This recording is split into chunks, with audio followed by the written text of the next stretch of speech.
Bienvenue sur Objectif Reconversion. Moi, c'est Julien, le cofondateur de City Life. Aujourd'hui, on a la chance de pouvoir se réinventer et de vivre plusieurs vies professionnelles. Ça a été mon cas et ça sera peut-être aussi le tien. Mon souhait à travers ce podcast est de mettre en lumière des personnalités inspirantes qui ont un jour osé changer de vie. Ces témoignages t'aideront peut-être même à franchir le cap de la reconversion professionnelle. Je te donne rendez-vous tous les mardis pour un nouvel épisode. N'hésite pas à t'abonner sur ta plateforme favorite. Je te souhaite une très bonne écoute.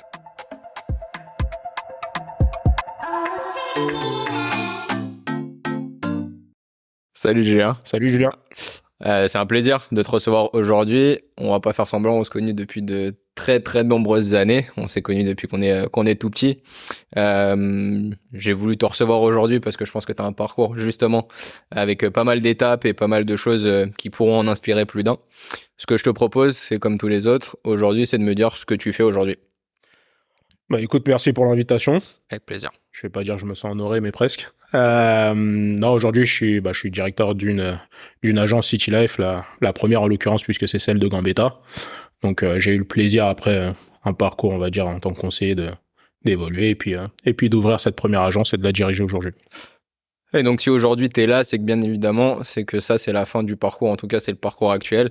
L'idée aujourd'hui, on va rétro-pédaler, revenir quand tu es beaucoup plus jeune et comprendre justement toutes ces étapes et tout ce parcours.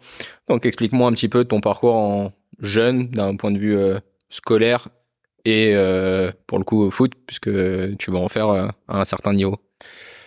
Pour le coup, donc moi j'ai grandi à Nogent-le-Péreux et donc j'ai une scolarité à peu près normale jusqu'à un certain âge où j'ai commencé le foot, puisque de toute manière c'est un peu là où aussi on s'est rencontrés. Donc j'ai démarré plus jeune le football du côté du Péreux, j'ai joué à Vincennes et donc j'ai eu la chance plus jeune d'intégrer une célèbre institution qui est l'INF Clairefontaine. J'ai passé 2 ans sur un cursus normalement qui en dure 3. Donc du coup ça m'a permis d'être on va dire parmi l'élite jeune niveau football. Par la suite j'ai joué également à Sedan où j'étais en contrat jeune. À l'époque c'était les contrats aspirant apprenti où justement on poursuivait notre scolarité et en même temps on s'entraînait parfois 2 fois par jour avec l'ambition d'être pro. Et puis pour que les gens qui nous écoutent comprennent, en gros l'INF Clairefontaine, c'est clairement le centre de formation en France. C'est là où quasiment la plupart des joueurs professionnels sont passés. C'est l'école que tous les jeunes joueurs essayent de rentrer pour justement avec quasiment la garantie de sortir avec quelque chose à la fin, en tout cas dans le monde professionnel. Si on fait un focus déjà là-dessus, tu quittes, donc tu pars de chez toi très jeune, puisque c'est un centre de formation. Déjà, comment tu vis cette première étape où finalement, 13 ans, tu es mis à part, entre guillemets, dans un autre truc. Alors, tu vas vivre de ta passion, mais pour le coup, tu es déjà mis à part par rapport à ta famille. Comment déjà tout ça, tu le vis? C'était assez particulier parce que forcément quand on quitte ses parents c'est pas forcément évident. C'est vrai que c'était je dirais pas compliqué, mais en même temps en gros je quittais pas que ma famille, je quittais mes potes aussi, je quittais on va dire une zone de confort que je connaissais déjà, où j'étais bien. En gros j'avais mes habitudes comme n'importe quel jeune, on va dire entre ses 10, 12, 13 ans et en fait on me disait en gros il fallait que je me lève tous les matins, que je pense foot, que je dorme foot, avec l'ambition de vouloir faire du foot. Moi le foot très sincèrement ça a toujours été ma passion et en même temps avec le temps j'avais pas forcément non plus peut-être encore toute l'ambition à cette époque-là, j'étais encore très jeune, donc pour moi en fait j'allais dans un institut où je pouvais être avec les meilleurs, être considéré comme l'un des meilleurs de ma génération. Et puis voilà, ça s'arrêtait là. Mais c'est sûr que quand je suis parti, c'était pas forcément évident parce que il fallait grandir. J'avais la sensation qu'il fallait grandir un peu plus vite que les autres, quoi. Et donc là, tu fais 2 ans à l'INF Clairefontaine, pardon, et donc là, tu continues ton chemin puisque donc tu vas à Sedan, donc tu continues ton cursus footballistique. Comment ça se passe ce changement de région maintenant, puisque tu bascules complètement dans les Ardennes. Comment se passe ce changement et comment tu vis finalement ton expérience football ou bah, l'objectif est clair, c'est de devenir professionnel? Le changement de région, on va dire que ça m'a permis de voir qu'il y avait pas mal de coins assez sympas, on va dire, en France. Non, plus sérieusement, là, j'avais un peu plus de maturité. J'avais 16 ans, je crois, quand je rejoins Sedan. Après, là, c'est sûr que je rentrais plus dans une dynamique où en gros, je sentais que j'étais pas loin, finalement. À 17-18 ans, généralement, il y avait des jeunes déjà de notre génération qui étaient pros. On va dire la pression était plus la même, l'ambition était plus la même. Enfin, on pensait tout de suite avoir un appart, de l'argent, etc. En plus, à cette période-là, je gagnais déjà un peu d'argent. Je m'en rappelle. Et voilà. Et donc c'était assez particulier dans le sens où là, je me projetais comme un jeune qui apprend à vouloir faire son métier, mais toujours avec les mêmes soucis finalement qu'un jeune de 16 ans qui connaît, qui côtoie toujours ses potes d'enfance, qui voit un petit peu les modes de vie. En plus de ça, à cette époque-là, pour le coup, on était équipé en termes de téléphone, enfin, on sortait un petit peu, etc. Donc, c'était un peu particulier, mais très sincèrement, je l'ai bien vécu parce que j'étais déjà un peu plus mature et l'INF avait fait un peu le travail d'un point de vue mental. Donc voilà, après j'ai pas eu forcément la chance de pouvoir percer à ce moment-là. Il y avait des opportunités, on va dire, un peu manquées et c'est ce qui m'a fait revenir en région parisienne après une expérience de 2 ans où finalement je reviens sur Paris et j'intègre le Paris FC. Et donc là, tu reviens sur Paris. Ouais. Déjà, comment tu le vis? Parce que je pense que dans ta ligne directrice, c'était clairement pas le projet. Le projet n'était pas de revenir. C'était de sortir professionnel à Sedan ou ailleurs, mais en tout cas, c'était de sortir de ce système-là. Déjà, comment tu vis finalement ce premier échec? Là, pour le coup, je le vis comme ça. Donc là, je le vis comme un échec parce que je sens que je me rapproche de la réalité. Enfin, en gros, je suis plus proche. On voyait l'équipe pro, je m'entraînais parfois avec la réserve. Donc, forcément, l'ambition, elle était différente. C'est la période où, très sincèrement, j'ai senti que c'était ça que je voulais faire. Peut-être que je m'en donnais pas les moyens. Mais ce qui est sûr et certain, c'est que je l'ai pas forcément bien vécu. Parce qu'en plus de ça, je reviens à un âge où je suis adulte, 18 ans. Donc, on commence à se poser des questions. Qu'est-ce qu'on va faire, etc. Sachant qu'en plus de ça, pour le coup, la partie scolaire était terminée, parce qu'à ce moment-là, j'étais en section générale et en même temps, je passais ce qu'on appelle un BPGEPS à l'époque, histoire d'avoir une issue de secours. Mais pour moi, c'était clairement pas une issue de secours, c'était plutôt le plus dans mon bagage. Mais voilà, je le vis pas forcément très bien.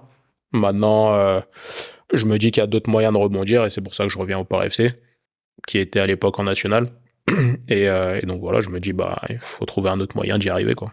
Et donc là, tu reprends, entre guillemets, tu repars quelques étages en dessous. Ouais.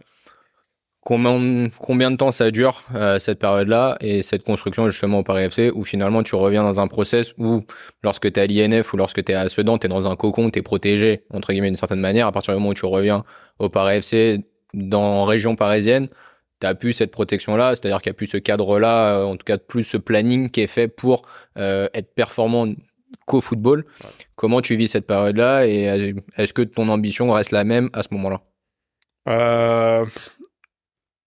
J'ai envie de réussir à ce moment-là, mais même le rapport, par exemple à mes parents, parce que pour le coup je reviens à la maison concrètement, je reviens pas en tant que jeune adulte avec une situation confirmée, etc.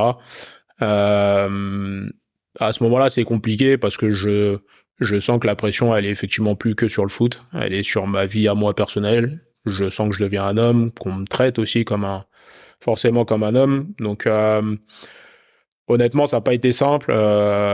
Par FC, je crois que je reviens sur 2 années. Alors j'ai de la chance, franchement, au bout de 6 ou 7 mois, j'intègre le groupe national à l'époque. Donc en fait, il y a une sorte d'espoir qui est toujours là et où je me dis je suis sur le bon chemin, je tiens le bon bout. Et en même temps, je sens que j'ai plus forcément le temps ou forcément envie d'attendre. Donc les choses se précipitent un peu et puis j'ai un épisode un peu pour le coup un peu embêtant, on va dire, dans ce parcours-là, c'est que j'ai une blessure qui m'oblige à revoir un peu mes plans et qui fait que finalement, le foot, ça devient une vraie question et peut-être limite une vraie parenthèse, quoi. Et c'est cette blessure qui fait que vraiment tu prends, enfin, en gros, t'as le déclic de te dire, le foot, ça ira pas plus loin, malheureusement, et c'est pas ce qui était prévu, ou c'est quelque chose que tu mets du temps à accepter, d'une certaine manière, parce que devenir joueur de foot, c'est un rêve de gosse. En plus de ça, tu passes par les étapes les plus importantes, en tout cas les étapes clés pour devenir professionnel. C'est-à-dire qu'on peut pas faire des étapes plus hautes que ça, entre guillemets, dans le parcours. C'est un parcours classique pour les joueurs professionnels. Comment tu vis ce moment de dire, OK, le foot, ça va rester finalement maintenant du loisir. Je vais prendre du plaisir parce que j'adore ce sport. Mais par contre, il va falloir trouver une autre voie parce que ce sera pas ma vie professionnelle demain. En fait, c'est assez paradoxal parce que au début, la blessure, forcément, elle me freine dans l'idée que je peux encore y arriver. T'as quelle blessure? J'ai une fracture de la malléole interne de la cheville. C'est très savant tout ça, mais c'est juste en gros, je me suis cassé la cheville, quoi. Et je peux plus jouer normalement. Donc j'ai une opération. On me dit en gros c'est entre 4 et 6 mois pour se remettre sur pied. Et en fait, ce qui est paradoxal, c'est que à ce moment-là, je vois différemment le foot dans le sens où je vais à Cap-Breton. En plus de ça, cette période-là, je fais de la rééducation sur Paris. D'ailleurs, il y avait un kiné qui me suivait justement dans Paris. Et en fait, ce qui est drôle, c'est que je suis dans une phase un petit peu d'homme qui se construit, mais qui sait pas trop où il va. Et donc à ce moment-là, je me découvre grâce entre guillemets au côté médical de la situation. Et en fait, à ce moment-là, je travaille différemment, j'apprends à me rééduquer, j'apprends à apprendre justement sur mon corps, sur comment réagit aussi mon mental. Et en fait, je me rends compte que d'une certaine façon, j'ai une force mentale qui est différente, puisque j'accepte à un moment donné finalement la blessure. Et je me dis que c'est un processus peut-être logique pour revenir plus fort. Très souvent, c'est les phrases qu'on entend, tu reviendras plus fort. Et c'est à ce moment-là, en fait, où je le découvre vraiment, parce que je me levais en gros pour aller... je me levais avec des béquilles, pour ceux qui vont le découvrir, je me levais avec des béquilles pour aller sur le terrain, me rééduquer, me renforcer musculairement, pour pas perdre la forme, pour essayer de garder ce qu'on appelait à l'époque du cardio, donc un peu d'endurance. Et puis voilà, et puis je vais à Cap-Breton. À Cap-Breton, on me dit, il y a encore 2 mois de rééducation. Finalement, je me retrouve à avoir plus que 3 semaines, parce que ma guérison se fait ultra rapidement et que tous les exercices que j'ai pu faire avant m'aident à guérir un peu plus vite.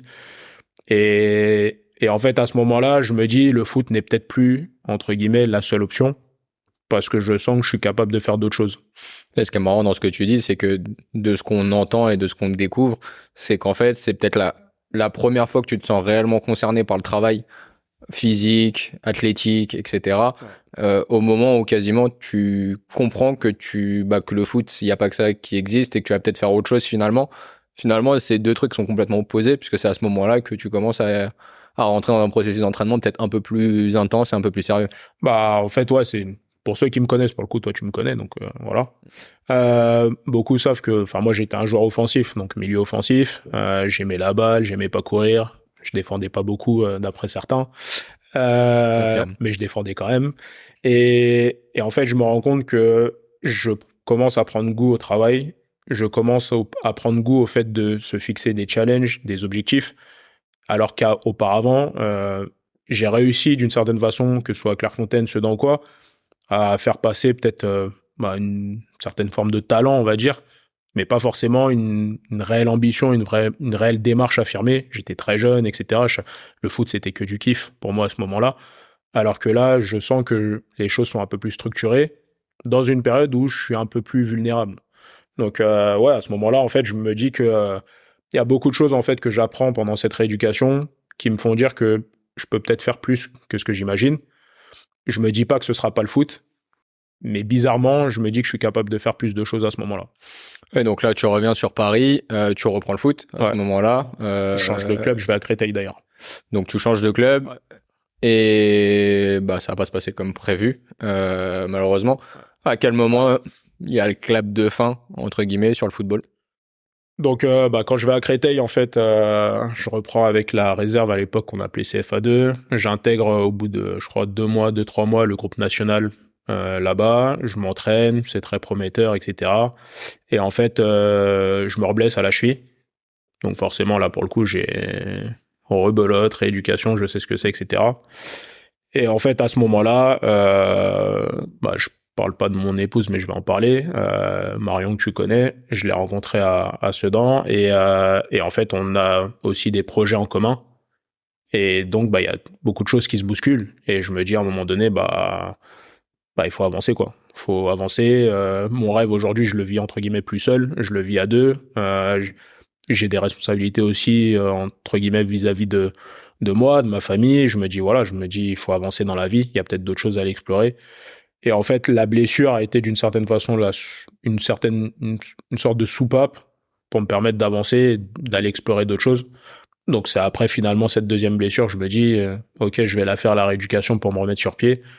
Mais par contre, je peux plus attendre après le foot et je veux faire autre chose. Et donc là, maintenant que tu sais ça, finalement, que tu fermes d'une certaine manière le chapitre lié au football, t'as ton BPJEPS que t'as eu au démarrage. Ouais. Est-ce que tu sais déjà vers quoi tu vas t'orienter, ou est-ce que pour l'instant c'est un peu le flou et donc tu frappes un peu à toutes les portes, ou alors est-ce que tu as un plan concret en te disant voilà, je sais que de toute façon je vais aller dans cette voie-là? Franchement, pour faire simple, j'ai pas de plan concret. Je sais même pas dans quelle filière. Je me dis juste qu'il faut taffer, comme n'importe quel jeune qui se remet entre guillemets un peu dans la vie active, parce que pour le coup j'étais un privilégié et je m'en rends compte. Et ce qui est drôle, c'est que ce que j'ai fait avant l'IMO, donc du coup j'ai travaillé dans l'animation, c'est ma mère qui m'oriente vers ça, qui me dit voilà, t'as un BPGEPS, tu devrais faire de l'animation sportive, peut-être culturelle, mais moi à l'époque, je sais pas ce que c'est, je m'en fiche, enfin je connais que le foot. Et en fait à ce moment-là, j'ai une opportunité de travailler un CDD dans une mairie en tant qu'animateur, etc. Je sais pas ce qu'il faut faire. Enfin, de manière vulgaire, on me dit c'est les centres de loisirs, etc. Je fais l'entretien se passe bien, et à ce moment-là, je sens que c'est grâce en fait à cette période de blessure que j'arrive à exprimer ce que je veux faire. Et en fait, la seule chose que je dis, c'est que je veux taffer, je veux avancer dans ma vie en fait. Donc voilà, il y avait rien de structuré, il y avait rien de préparé, honnêtement. C'est même ma mère d'une certaine façon qui m'a un peu aidé. J'étais pas inactif, mais je savais pas forcément finalement où chercher. J'étais prêt à travailler finalement dans plein de choses, mais dans quoi je savais pas, et j'avais pas plus de préférence. Mais voilà, c'est comme ça que ça s'est passé.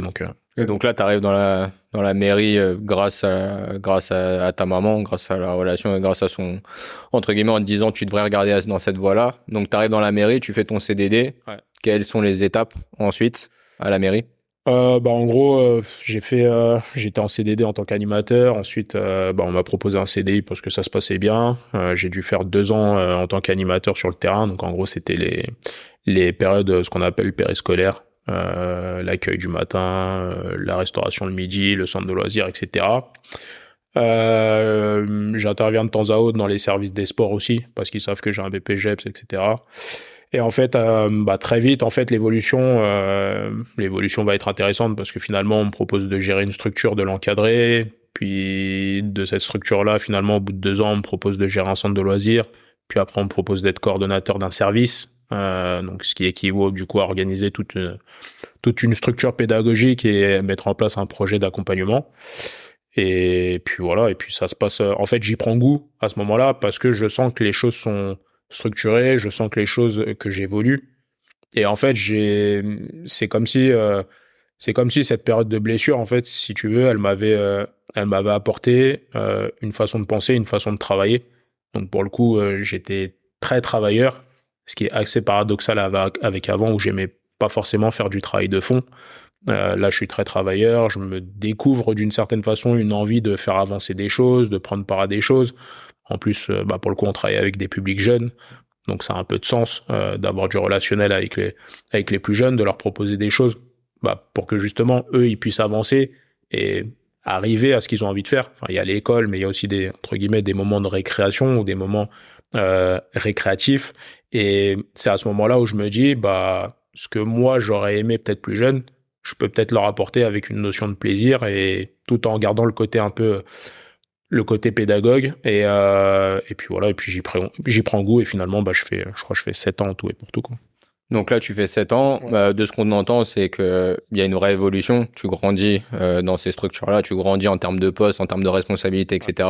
Tu es au contact des enfants, ce qui te plaît, Mm. en termes d'animation aussi. Mm. Qu'est-ce qui fait qu'à un moment donné, ce chapitre-là, pareil, tu te dis, je l'arrête, il me correspond pas, ou alors c'est plus ce que je veux faire. Qu'est-ce qui fait qu'à un moment donné, tu as ce fait déclencheur qui te dit, je quitte ce secteur d'activité pour aller vers autre chose, parce que pour le coup, moi, j'ai les coulisses et je sais que c'est pas l'immobilier tout de suite. Mm. Comment tu prends cette décision finalement de te dire, ok, je me mets à la recherche d'autre chose? En gros, ce qu'il faut savoir pour être honnête, c'était pas ma motivation première de quitter le secteur dans lequel j'étais. Pas parce que j'étais dans une zone de confort, mais parce que j'attachais pas forcément d'importance à tout ce qui est question salariale, etc., etc.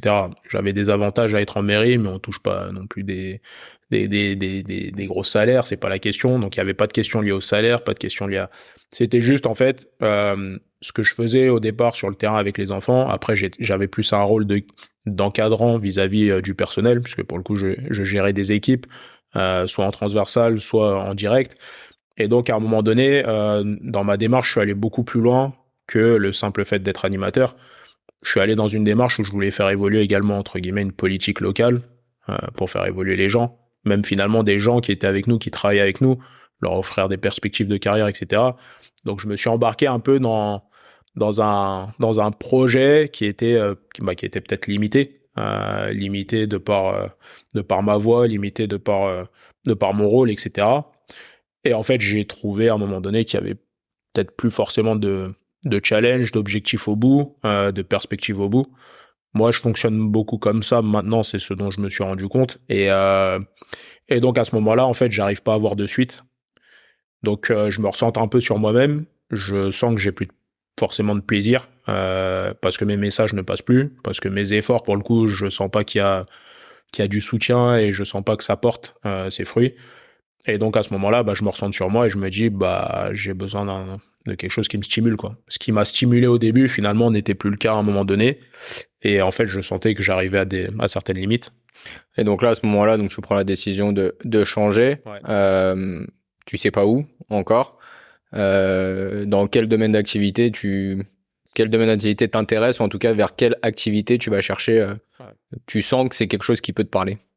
Euh, Très sincèrement, bon, toi et moi, on parlait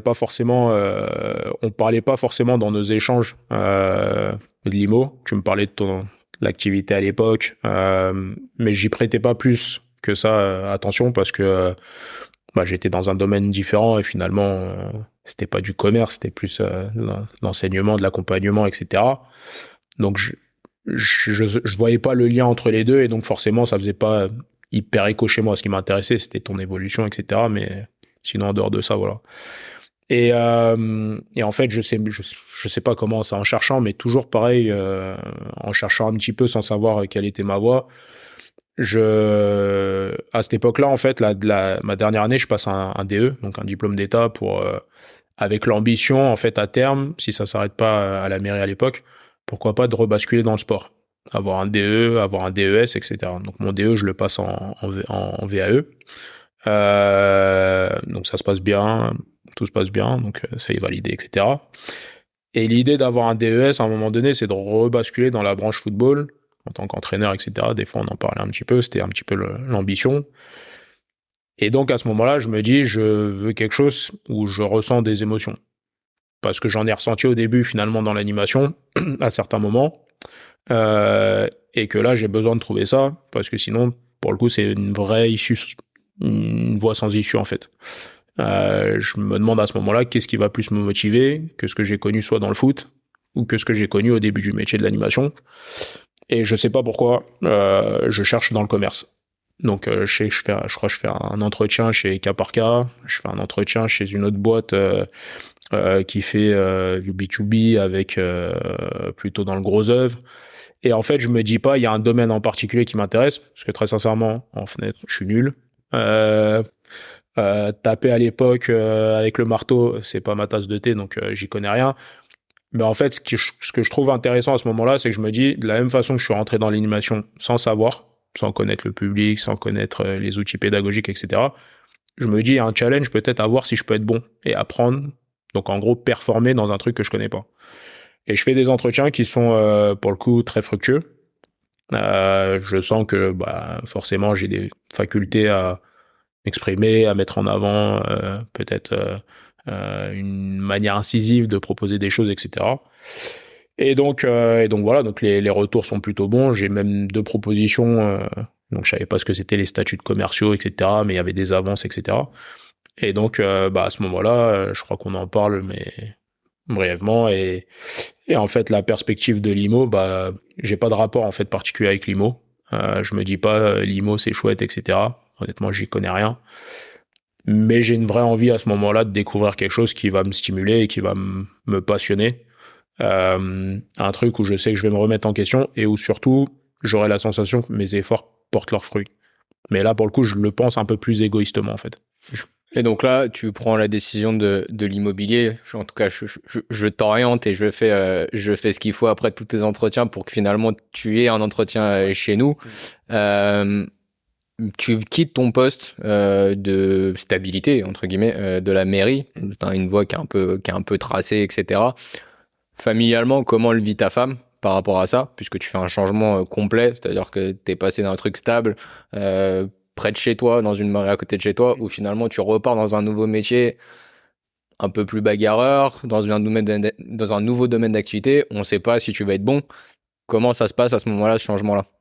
En fait, la première chose que Marion me dit, c'est est-ce que tu penses que tu vas aimer? Parce que là, pour le coup, de manière très simple, hein, une caricature, tu vas escroquer les gens. Je lui dis, je peux pas être un escroc. Bon, bref. Et en fait, à ce moment-là, je lui dis que j'en ai besoin. Je lui demande si ça pose pas de problème à l'équilibre familial. Et en fait, elle me soutient. Pour le coup, elle m'apporte un soutien à 200%. Il faut savoir que Marion, pour le coup, elle est gérante de son business, donc elle a tout monté un peu toute seule. Donc elle a un peu finalement cette mentalité-là. Et en fait, elle me suit à 200% et elle me dit, si tu le sens, ok, on s'organisera, etc. Et en fait, je consulte aussi un peu ma mère quand même, mon père, parce que je me dis, voilà, c'est important aussi qu'ils sachent.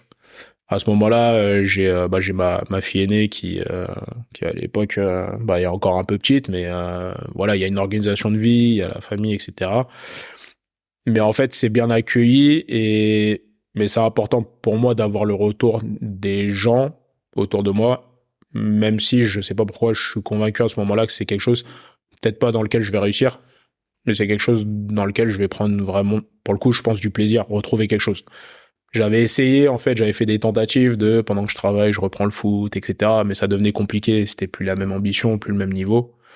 Et en fait, je sens bien que dans le côté commerce, il y a quelque chose que je découvre, que je connais pas, ou que je redécouvre, mais sous un autre aspect. C'est d'aller chercher des sortes de victoires. Donc c'est comme ça que je le perçois. Et à ce moment-là, je me dis, si tout le monde valide, on y va, quoi. Et donc là, ça y est, t'arrives dans le domaine d'activité dans lequel t'es aujourd'hui, donc l'immobilier. Ouais. Est-ce que ce changement-là se passe comme tu le prévois, c'est-à-dire que il y a toujours tout de suite une bascule où c'est une révélation et tu te dis ça y est, je cartonne, je rentre dedans, ou est-ce que justement il a fallu passer par peut-être des étapes plus compliquées pour construire ton projet et finalement le futur directeur que tu vas devenir après? Si je me rappelle bien, je crois que je démarre en pleine période d'hiver, donc quand on a commencé à me dire ouais, il faut faire de la prospection, etc. Forcément, on se dit c'est quoi ça? Maintenant, en fait, j'avais tellement appris de cette période où je m'étais blessé. J'avais aussi appris de cette période en tant qu'animateur qui se construit, finalement qui évolue, que je me suis dit, il faut le faire. Donc, j'étais pas gêné par le fait que ce soit difficile au départ. Ça l'a été parce que forcément, on se remet en question, on repart finalement à zéro. Forcément, il y a des périodes où on se pose la question, est-ce qu'on a bien fait? Je vais pas mentir. Maintenant, ce qui est sûr et certain, c'est que en fait, j'ai gardé le même état d'esprit que j'avais réussi à avoir au fil du temps après ma blessure, en me disant, boss, écoute, essaye d'apprendre, parce que pour le coup, obtenir des résultats, c'est une chose, mais apprendre pour en obtenir, c'est autre chose. Et en fait, pour le coup, je vais pas cracher dans la soupe, j'ai été bien accompagné par ceux qui étaient avec moi, ça m'a aidé, vraiment pour le coup, parce qu'il y avait une équipe, des gens qui étaient là pour me donner des conseils. C'est pas pour faire joli, mais honnêtement, on est dans un métier où si la personne qui est à côté de toi, elle a pas le temps, elle te regarde pas et elle fait ce qu'elle a à faire. Mais en fait, j'ai été motivé et en même temps, j'ai été avec des personnes qui étaient dans le même trip. Donc, ça m'a permis pour le coup d'avoir une certaine forme de réussite. Et pour le coup, ma première année, c'est une réussite parce que j'arrive rapidement à assimiler des choses. En plus de ça, dans l'IMO, on était sur un marché qui était plutôt porteur. Donc à ce moment-là, ouais, j'y prends goût, j'ai de la réussite. En plus de ça, il y avait des challenges à l'époque avec des classements, etc. Donc quand on voit son nom dans des classements, forcément, on se dit, bah c'est ça en fait, c'est ça qu'on recherche. Il y a une sorte de récompense de l'ego qui est là et où on a envie d'affirmer son ego, où on a envie d'affirmer sa personnalité.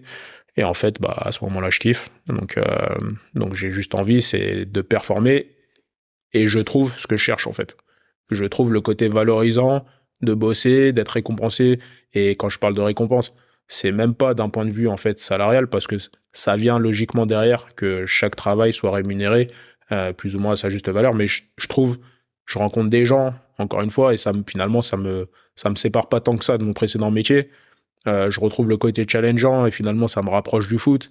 Je retrouve le côté dur, ça me rappelle ma blessure.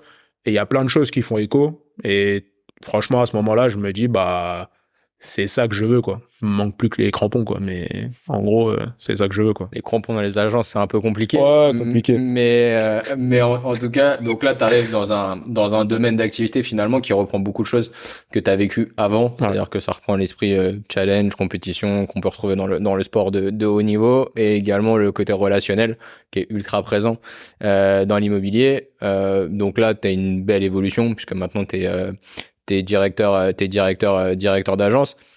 Jusqu'à où tu veux porter cette évolution et quels sont tes objectifs et où est-ce que tu veux aller dans cette manière-là et dans cette évolution-là? Parce que ça fait combien de temps que maintenant que tu es dans l'immobilier?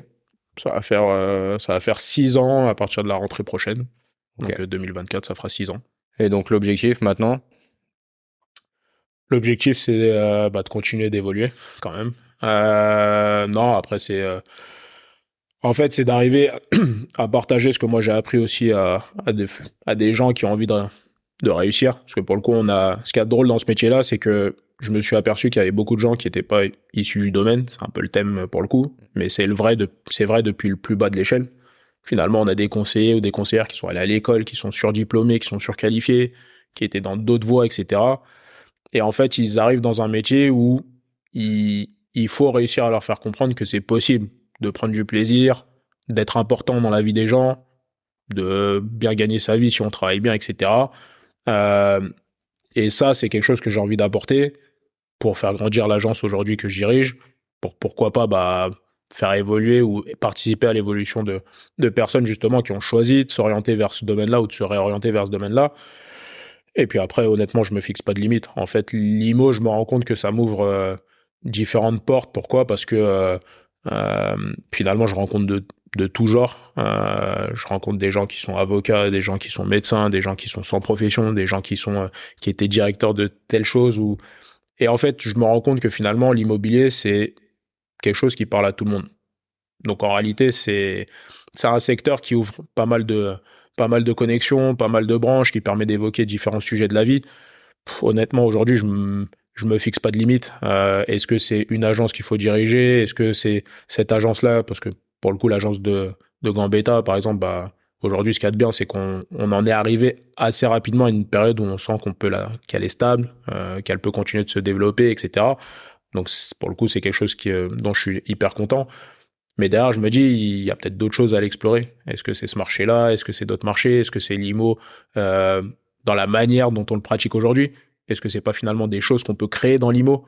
Parce que pour le coup, moi qui pars d'un secteur où on crée beaucoup, on devait imaginer, se réinventer.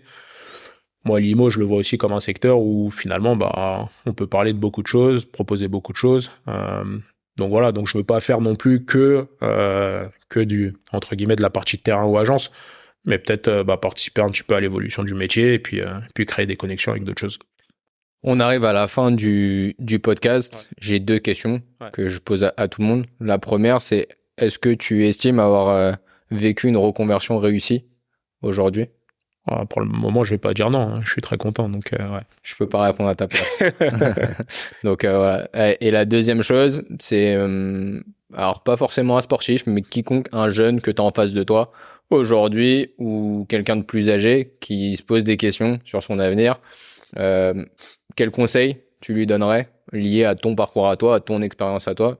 Quel conseil tu lui donnerais justement pour faire quelque chose qui demain va lui permettre de s'épanouir complètement? Très sincèrement, les questions, elles sont légitimes quand on avance dans la vie. Maintenant, il faut garder l'ambition, il faut garder aussi le fait de croire aussi en ses capacités. Prendre des risques, ça fait partie de la vie au quotidien, finalement, on en prend. Moi, aujourd'hui, je pense que c'est la meilleure décision que j'ai prise d'aller dans une direction que je connaissais pas totalement, mais sur laquelle j'étais intimement convaincu que j'allais y mettre toutes mes forces pour pouvoir y arriver. Celui qui a envie d'essayer et qui tente. Enfin, aujourd'hui, j'ai envie de dire, on a plus à perdre finalement à pas tenter que d'y aller. Donc, moi, je lui dirais d'y aller, quoi. Merci beaucoup pour ton témoignage. Merci à toi. Et je suis très content d'avoir pu mettre en lumière ton parcours. Merci beaucoup. À bientôt. Allez, à plus.